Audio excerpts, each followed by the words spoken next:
Alhamdulillahi Rabbil Alameen wa salatu wa salamu ala ashrafil anbiya'i wal mursaleen nabiyyina Muhammadi wa ala alihi wa sahbihi ajma'een. Amma ba'du, assalamu alaikum wa rahmatullahi wa barakatuh, and welcome to our daily sessions. But today is Wednesday, and when it's Wednesday, it's going to be fiqh half hour, not our usual fiqh hour. So that will start now, a little bit later than normal, but as you can imagine, Maghrib time is slowly creeping along, and then time to break fast, pray Salatul Maghrib, offer Salatul Maghrib, and then obviously make moves to at least try to get some food, because then as soon as I finish from here, I then depart for maybe 20 minutes, half an hour later for Taraweeh.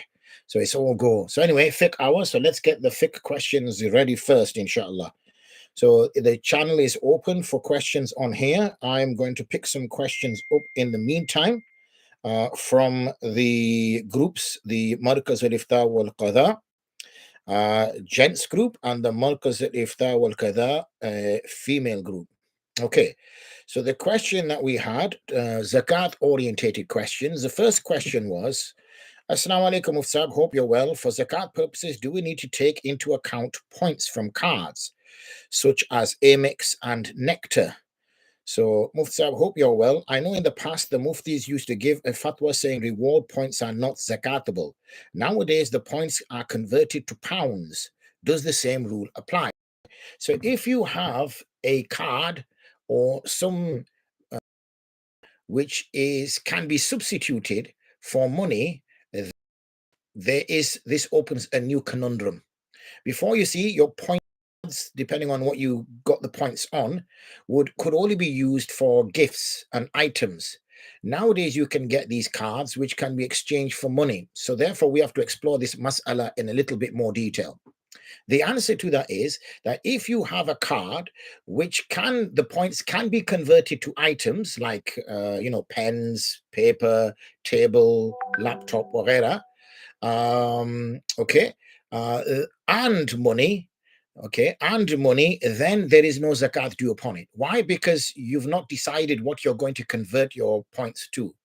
If, however, the points can only be converted to money, then this points card, is just another form of cash, okay, like an IOU, or it's another piece of paper that is substitute for cash. So if you have a card that can only be substituted to money, those points can only be converted to money, then yes, zakat is due upon it. But if this card, those points can be converted both to money and can be converted to prizes or gifts, then there is no zakat due upon it. Okay, that's that question. Second question, Assalamu alaikum. Can you take off tax due for 24/25 payable in January 2026 against zakat due now? So in November 24, I made a gain on which there was a big tax liability, which would be part of the 24/25 tax due by the 31st of January 26. Okay, so when it comes to, so this person he's in Ramaḍān 25, okay, like on the 5th of March 25.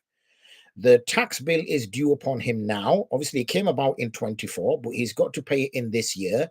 And he has another 8 months, or sorry, whatever it is, April, May, June, July, August, September, October, November, December. He has another 9 months to pay it in. Okay. And then can he deduct that tax liability from his wealth? In short, according to the Hanafi school, yes, he can. Okay. But I want to caveat that. And the reason why I want to caveat that is because debts were considered as liabilities to be deducted when, for instance, earnings were restricted to once or twice or 3 times a year. If we turn back the clock to, whatever, 1,400 or so years ago, or even more recent, then people were either tradesmen or they were farmers. If they were tradesmen, they would travel once or twice in the year, maybe 3 times in the year, do their business, and then survive for that year on that 3 or 4 opportunities for business. Similarly, if a person was a farmer, then their animals gave birth once a year, sometimes twice a year, or their crops would give harvest once a year or twice a year. Therefore, they would only earn once a year or twice a year. Hence, if we weren't to deduct any debts, then there was no other income coming in for another 6 months. And that could put this person into difficulty. We generally nowadays, because we live pretty much in the service sector or we are employees for somebody, we get paid monthly. So even if we did not even if we deducted the even if we did not deduct the liability, we get paid the next month and the month after and the month after and the month after. So it's not as though that's only going to be our wealth. So really, we should begrudgingly be deducting tax.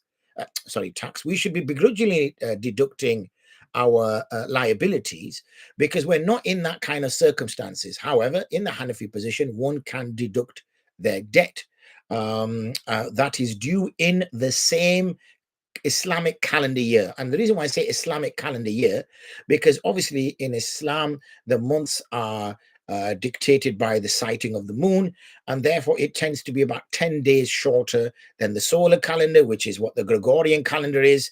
And therefore you'll find that Ramadan is continuously slipping. It's now in, what's it in now? End of February, started with the beginning of March. Next year, it will be on the 18th or around that of February.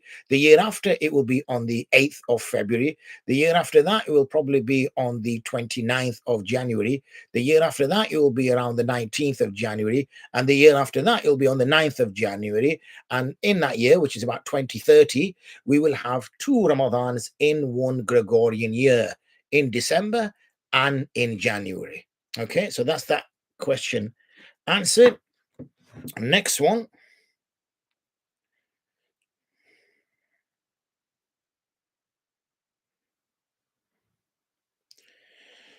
Okay, where are we? So here's a question.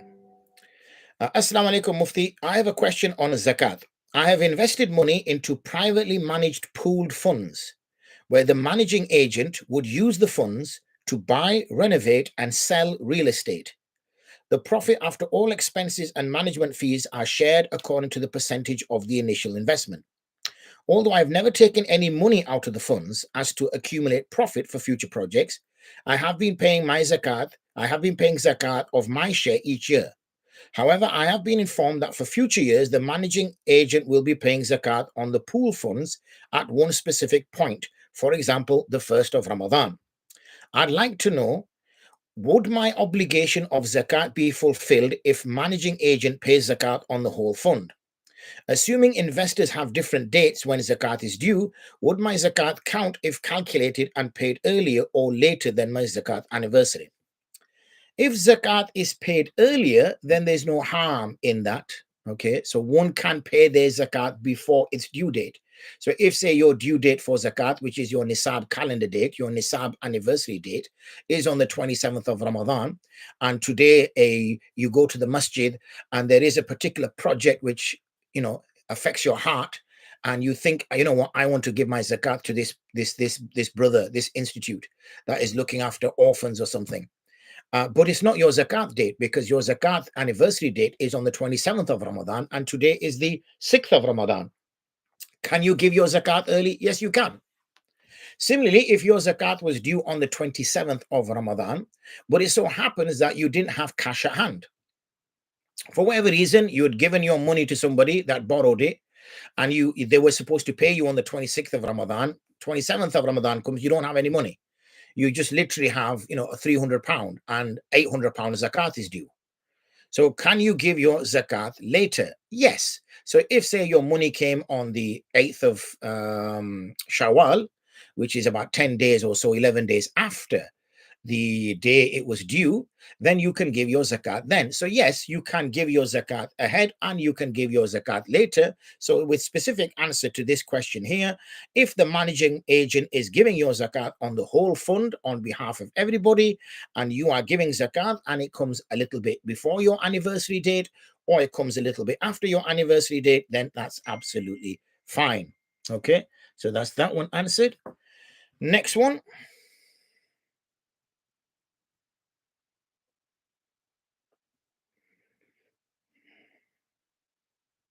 Okay.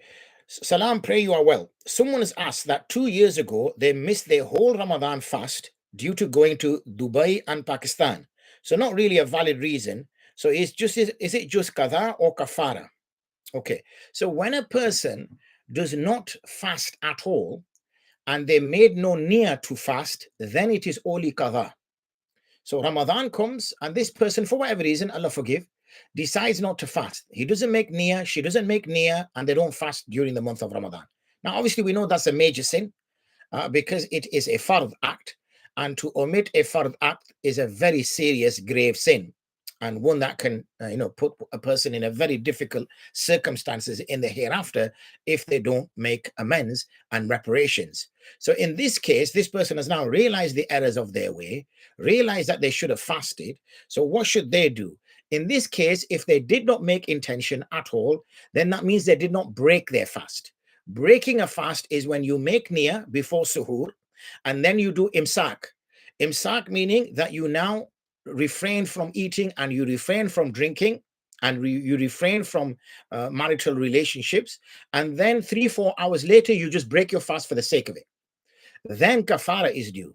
But if this person made no niyyah and did not fast at all from the beginning of the day, yani he did not even have fikr that this is Ramadan, then only qadha is due. Okay, so if he missed 2 months worth, then he will make up 2 months worth. And that answers that question. Okay, next we go to the groups. So let's go to the gents group. Where are we?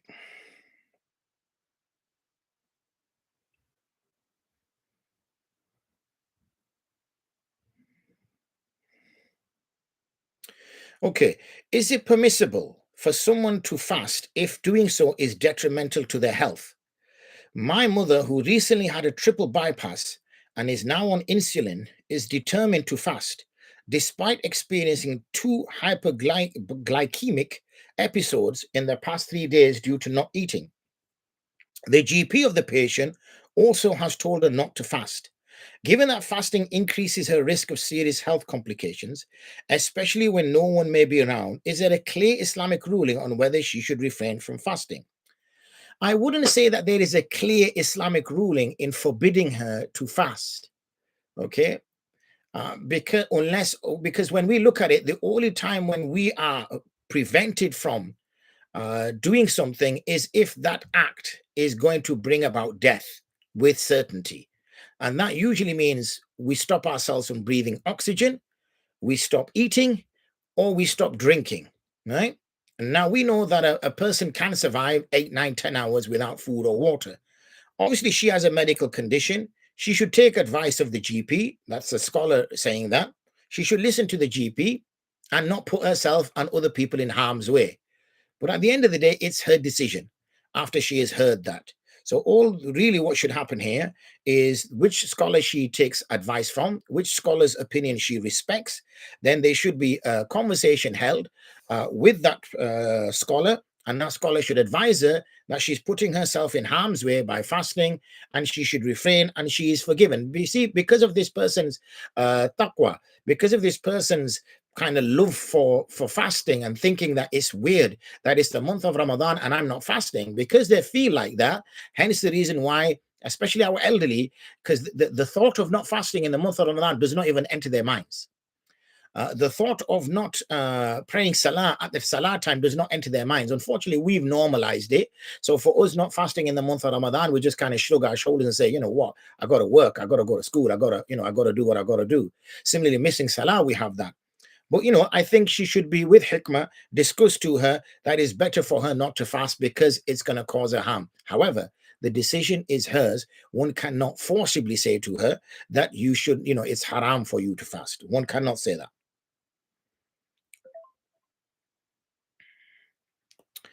Assalamu alaikum. How do we deal with the confrontation of a hadith?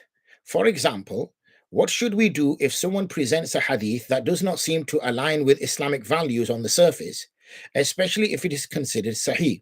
How should we approach this if we can't find a commentary on the hadith? I think that the issue that comes here is that when, engaging with hadith is really a technical topic, unless obviously that hadith is talking about general encouraging people to do virtuous acts. So if we're engaging with ahadith that encourage us to do virtuous acts, or we engage with ahadith that warn us from doing certain things which will come with a punishment, then there's no harm in engaging with those type of ahadith. Those which tell us the stories of the people who came before us, so we can take reflection, admonition, encouragement, motivation. They're absolutely fine. But I'm not sure what type of hadith the brother is referring to. But any hadith which you mentioned here, that if it does not seem to align with Islamic values, I'm scratching my head, because I cannot think how a Sahih hadith would not align with Islamic values, because by definition, a Sahih hadith is Islamic values. So I'm a little bit confused. Maybe it's the understanding of the person. Maybe they're interpreting this to be as such. So the best thing would be is that if a hadith is proved to be Sahih, and that's come by sound, then one should accept and leave it at that. I think that's all I can say based on what's been shared. Let me just take a couple of questions from here. Sheikh, if someone has fasting kafara and gets ill during it, and due to the illness he misses a few days of fasting, does he need to start the kafara again, or can he continue from where he left off? Yeah, the issue with obviously kafara is that it must be perpetual. So apart from something which is outside the control of the person, like for instance, a woman's menstrual cycle starting, and now obviously she cannot fast because it's haram for her, then really a person should continue to fast even in this illness. Remember, illnesses, unless they're very serious, aren't going to cause any problems to this person apart from make him feel a little bit uncomfortable. But there's no real excuse there. Once this is started, it has to be perpetual, unless it's, and therefore we should avoid, knowing that there's Eid coming up or something, because again, we can't fast on that particular day. Is fast valid where a person who is fasting has cut from which blood is flowing, and they wash over it and water or soap goes inside the cut?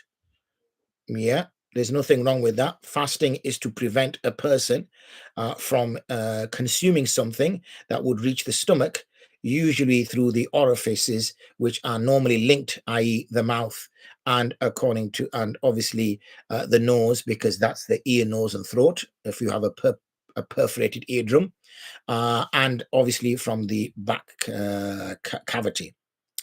A fasting person using a hot water bottle where the very hot heat from it can be felt on their skin, fast is still valid? Yes, because that's not grounds for a fast to break. Assalamu alaikum wa rahmatullahi wa barakatuh. Mufsa wa alaikum salam wa rahmatullah. In my local masjid, the Isha Salah takes place at 8 p.m., but Isha Hanafi time begins at 8:20. What should I do? Pray at the Maliki time or not go to the masjid? When you say Isha time is at 8 p.m. according to the Hanafi, 8:20 according to the Hanafi, what is that? Is that on the Ahmar or Abyad? Because if it is on the Ahmar, then obviously it's absolutely fine, because the Maliki time is on the Ahmar. And the Abyad is obviously just a preferred position, Imam Saab's position, Imam Abu Hanifa's position.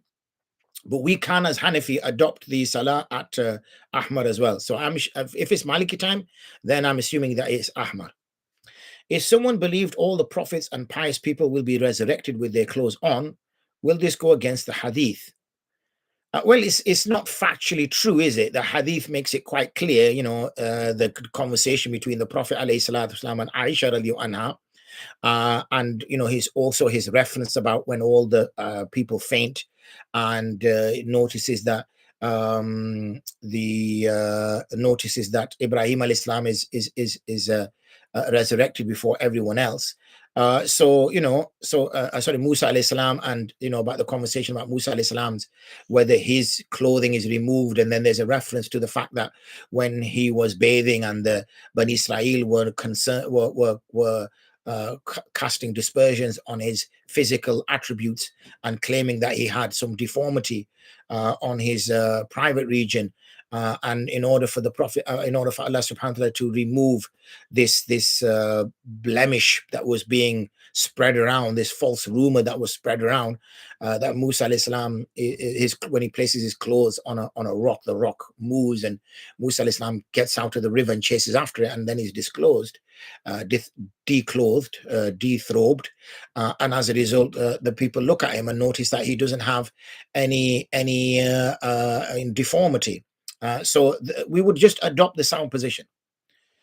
If a person sneezed and some residue was on the lip, oh no, this is sounding quite disgusting now, and a person licked his lip, will his fast break?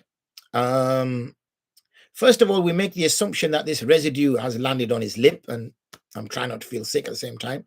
And as it is phlegm, remember this is inside one's nose, and if a person, it's a disgusting habit where people, pull the phlegm up their nose and swallow it, which is very disgusting. One should blow their nose, and that does not invalidate the fast. Then one would say this doesn't invalidate the fast because it's not a foreign entity, even though it's left his body, but it's not good hygiene practice.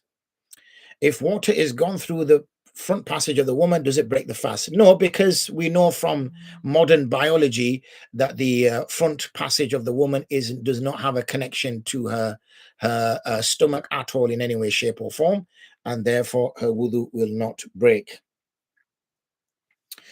What is the difference between fidya and kafara in Islamic jurisprudence, and how should they be correctly implemented, specifically with regards to fidya kafara payments? Is it permissible for individuals to pay the equivalent of food parcels or a month's worth of food instead of the daily prescribed amount? Additionally, fidya kafara is generally calculated as £5 to £7 per day for those in the UK. However, some people seek alternatives by paying £25 to £30 for a food parcel because it is cheaper. Does this fulfill the requirement, or is it considered an invalid loophole? For kafara, my understanding is that redemption requires feeding someone for 60 days, but is it 60 different people, or can it be one person for 60 days? Yeah, so the thing is with fidya and kafara, okay, is that either you give the food commodity, this is same as sadaqatul fitr, you give the food commodity. So according to some madhaib, they're very strict on that, and they say there's no alternative. You give the food commodity. So if it's barley, you give the barley. If it's dates, you give the dates. If it's whatever the commodity is, you give that commodity. We permit, Ahnaf permit the equivalent to that, okay? And the equivalent to that is to give, Are, please don't retract questions because it does not benefit other users then. We don't even know who you are, so with all due respect, it just means that other people, when they view this afterwards, because the questions come up, they can at least see the question and see the response accordingly. So as I was saying, so therefore, so when a person chooses to give the food commodity, then he must give the food commodity. If, however, he's choosing to give the money, which the Ahnaf allow, then he must give the money. He can't do a kind of a chimera, a blend of the two. So he should just give if he's going to give money, then he gives the money, and if he's going to give food, then he gives the food. He cannot buy the food with money and then give food, because that's not what's been permitted here. Assalamu alaikum wa rahmatullahi wa barakatuh. I would like to know the ruling of smoking and if there is a valid opinion of mubah or makruh tanzihi. So that question got replied on the group. But for those who obviously aren't on the group, then the smoking that we see nowadays is very dangerous for people. It has been proven by the scientists, without any doubt, that smoking causes cancer. There's very little doubt left in that. Cancer is a disease which kills you. So can you consume something which is killing you? Can you spend hundreds of pounds on something which is killing you and has no other benefit apart from killing you? Well, that's not a benefit, I guess, but you know what I mean. Apart from having a good feeling, it doesn't do anything but causes you damage. Then, of course, that's quite clear that the only reason we refrain from haram is because of the fact that we do not find a clear hadith or a clear verse of the Quran which points to smoking directly. There is some confusion which takes place because people say, yes, but isn't tobacco, wasn't tobacco consumed back in the day? Yes, of course, tobacco was consumed back in the day, and there seemed to be a little bit of a less stronger position adopted towards it. But that would be tobacco, which would have been the pure tobacco, which was being consumed. And obviously, the understanding of it now we have, even with those types of tobacco is the impact it has on one's health. But it was considerably better than what we see nowadays in what's put into cigarettes. Assalamu alaikum. Is it permissible to wear a knee brace when in ihram? The knee is just weak and the journey may add further strain. Yeah, the only thing we can't wear is clothing. Anything which is considered as clothing, okay, that you're wearing. So even a belt, for example, that some people tie around their waist, then that belt has stitching in it. But because the purpose of the belt is to put money and keys in, it's not a piece of clothing, then there is permissibility. Similarly, we might put something like a over our neck, a little, backpack, a little pack which with our keys and our cards to get into our hotel room, our mobile phone, whatever. Again, this is not a piece of clothing. It's just something to hold our keys and phone in. So therefore, if the knee brace is not a piece of clothing and we're wearing it for medical reasons with that niyyah, then there is gunjaish for it. There's some grounds for it. But if a person wants to use something which has no stitching in it, then they can get those, not as strong as these knee braces, but those which are kind of one-piece material that they can put, back and forth in order to strengthen it. But like I said, the niyyah is not that it's a piece of clothing, and because the niyyah is not that it's a piece of clothing, but rather it's for medical purposes, then there's permissibility. Assalamu alaikum wa rahmatullahi wa barakatuh. My company automatically signs everyone up for a life insurance policy, which the company pays for and is not deducted from our payslip. It pays the next of kin 4 times the salary upon death. I've contacted them to have this removed, but they're not able to do so as it's a company-wide thing. Would this money be haram for my family to use, as I'm not paying for it, nor are deductions taken from my salary for it being provided at all? If unlawful, what would the best way to give the money away? If this is just something that your company gives you, and your company says that you don't have anything to do with this, we're not going to take any contributions from you, all we're going to say to you is that if you were to die, I think they said this was life insurance. Yeah, if you were to die whilst employed to us, then as a hadiyah, we're going to give you 4 times your salary to your family members. Okay, if it's structured in that way, then there's no harm in it, because this is not something that you've entered into. Okay, this is not a contract you have entered into. All you are being told is that your company, through no deductions of your own, through no choice of your own, will give you 4 times your salary, or not give you because you'll be dead, but will give to your family 4 times your salary if you were to die. And if you don't die, then they won't give it to you.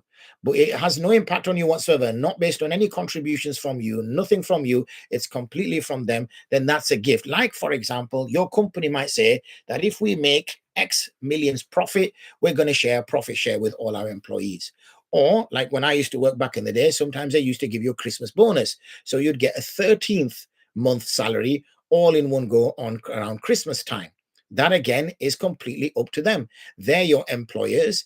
It's not conditioned in your salary, but they can choose to give you a hadiyah. So there's no harm in that whatsoever. If a person intends to fast on the first day of Ramadan with the commitment to fast the entire month, does that initial intention suffice for the whole month, or must one renew the intention each night before Subh Sadiq? According to the Ahnaf, they would have to renew their intention every day. According to Malikiya, they don't require it because they consider the month of Ramadan as one religious act, whereas we consider each day as a religious act. If someone wakes up for suhoor, aware of the time it ends, and ensuring they eat before Subh Sadiq, does this action itself count as an intention to fast? It would seem so. Okay, it would seem so. But remember, an intention is not something which is articulated. An intention is what is in the heart. So does this person feel in his heart that the reason why I've got up is in order to fast? Then if that feeling, and which it seems so, because the actions seem to support that, but the actions could be circumstantial because he could just be going through the motions. But if we accept that those actions are supportive of that, then yes, we can draw that conclusion. But a person will know in his heart if obviously they are got up for fasting. Or must they explicitly state their intention? Intention is in the heart. Since their actions indicate their intention to fast, would that be sufficient, or would they have to specify, I'm going to be fasting? I hope that by my explanation, I've said that.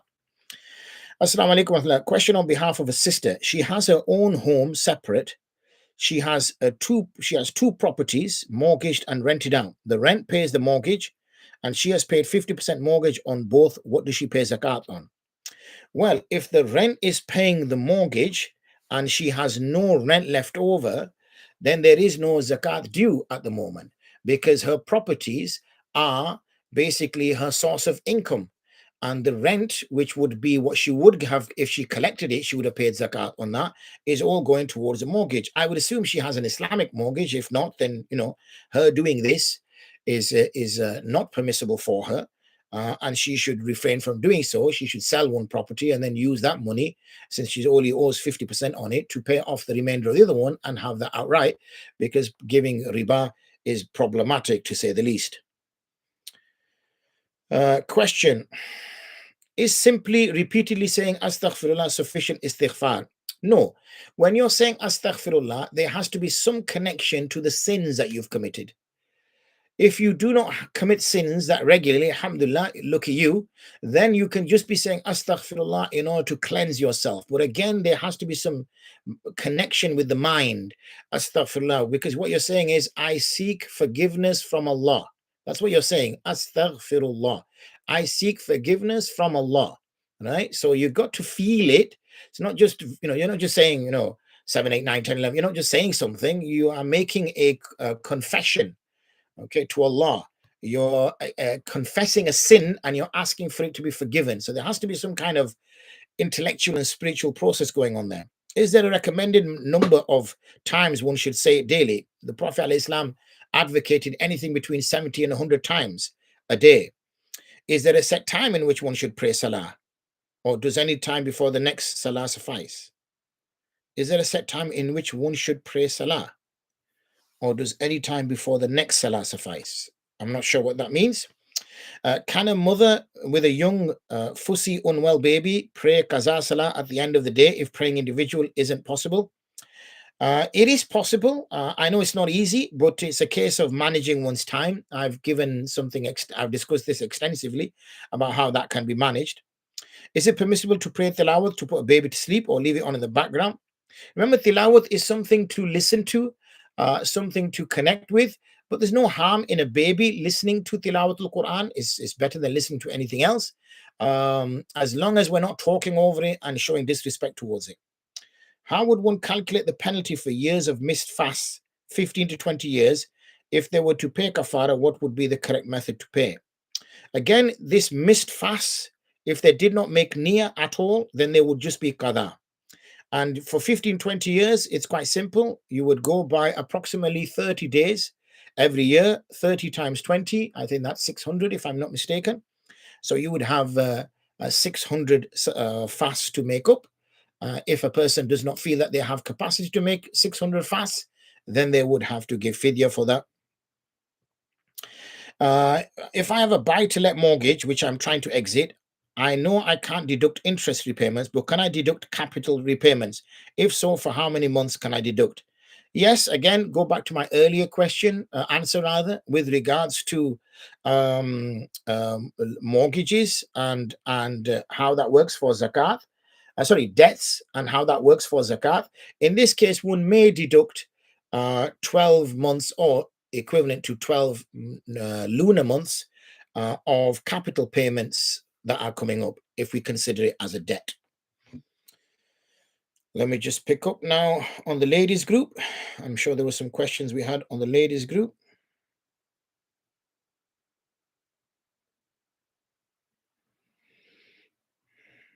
Assalamu alaikum. I wanted to know if Hajj is fard upon me or has been fard on me in the past and therefore means it is fard on me now to complete as soon as possible.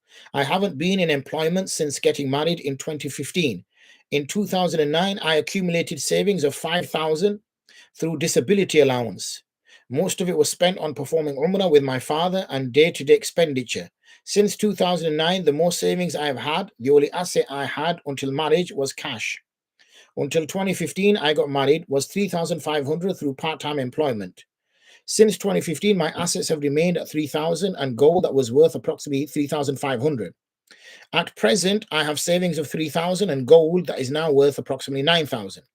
Is it further on me to perform Hajj based on my assets in the past and present? My husband has already completed Hajj before marriage and wanted me to take to Umrah. If it is not further for me to do Hajj, would it become further if I went Umrah with my husband? Jazakallah khair, Mufti. Yeah, so if a person has sufficient money, as this is a lady who's speaking, if a person has sufficient money to perform Hajj in the months of Hajj, which are Shawwal, Dhul Qa'dah, Dhul Hijjah, then Hajj becomes fard. Okay, now it seems there may have been some times in the past for this sister. I know the prices have escalated now for Hajj, but back in the day it wasn't as expensive. But clearly now she has around £12,000 if we include her gold. Then, it seems that Hajj is fard upon this sister. So the first thing she needs to do is perform Hajj as soon as possible. That completes that. Let me just, this was supposed to be fiqh half hour, and we've gone to 36 minutes. So, I need to go for Taraweeh. So we're only going to take these next questions, inshallah. If a woman fails to make up his missed fast, I think there's a typo. If a woman fails to make up her missed fast before the new Ramadan begins, but aims to make up for it after Ramadan, does she still pay fidya for it? No, she doesn't pay fidya for it, because one has to do qada first before fidya. So she will do her qada fast. Is the Brailwi position where they believe the Prophet is alive, made from light and all around them, some form of shirk or kufr? They've assigned the qualities of angel and Allah to the Prophet. Unless, Haris, this sort of thing doesn't really concern us. Unless you are asking about yourself, that should I believe this or should I believe that, then if it's to do with, whoever you want to assign this to, then, to me, I'm not going to sort of, go sectarian on folk. So I would rather have questions which ask about, one's own position, rather than my next door neighbor is doing this, is he a sinner? The guy across the street is doing this, will he go to Jannah? And that doesn't mean anything, does it? This is about me. Do I have to say my intention out loud that I am performing wudu or fard ghusl? No, you don't have to do that. Someone is asking, she didn't wake up for Sahri, but she then made an intention for fasting. Her husband told her she's not allowed to keep her fast without Sahri, so he made her break it. That's not true. Sahri is not a requirement. Sahri or suhoor is sunnah, that one should make suhoor. If, however, because you make niyyah when you're going to sleep, don't you? That, I'm going to wake up in the morning, you set your alarm clock, whatever. That's your niyyah, that I'm going to get up in the morning to fast. And then, unfortunately, you don't get up. And then you should still do imsak. You should not break it. And now, unfortunately, because she's broken it, she will have to do a kafara, unfortunately. Okay. Now she's broken her fast. She's asking, what does she do in this situation? Is only qada due upon her? Well, because she made niyyah, this assuming now that this sister made niyyah at night, that before she went to sleep, she made niyyah that I'm going to get up to fast tomorrow. Then obviously the Sahri time went, the day started. She got up, I don't know, whatever time, 7 o'clock, 8 o'clock in the morning. She realizes, oh goodness, I didn't wake up for suhoor. Okay, but she's now fasting. She's made an intention for fasting. And now her husband's told her to break it, then this is a kafara is due upon her. But when she said her husband made her break it, what do you do? Feed food into her mouth or something? She should have said, look, hold on a second here, my dear beloved husband. Let me check with a mufti, unless her husband is a mufti. Let me check with a mufti before you shove, chocolate down my mouth, and let me see what the situation is. Asking a question, this poor lady who's, I don't know if it's hers or someone else's circumstances, asking, just before Taraweeh time is not going to help. Khair, alhamdulillah, barakallah feek. We'll stop there. MashaAllah, busy fiqh, 39 minutes, which doesn't really fit with our half-hour model. Tomorrow, inshallah, back at our Ayyuhal Walad. So again, it'll be probably about 6:40, 6:45, somewhere around there. We're back onto the second counsel that Imam Ghazali gives to his student, and our fiqh hour will return next week on Wednesday, same time, inshallah. So I'll see you all tomorrow, 6:40. And please do share with others so that they can benefit. Jazakumullah khair. Wa akhiru da'wana and alhamdulillahi rabbil alameen. Assalamu alaikum wa rahmatullahi wa barakatuh.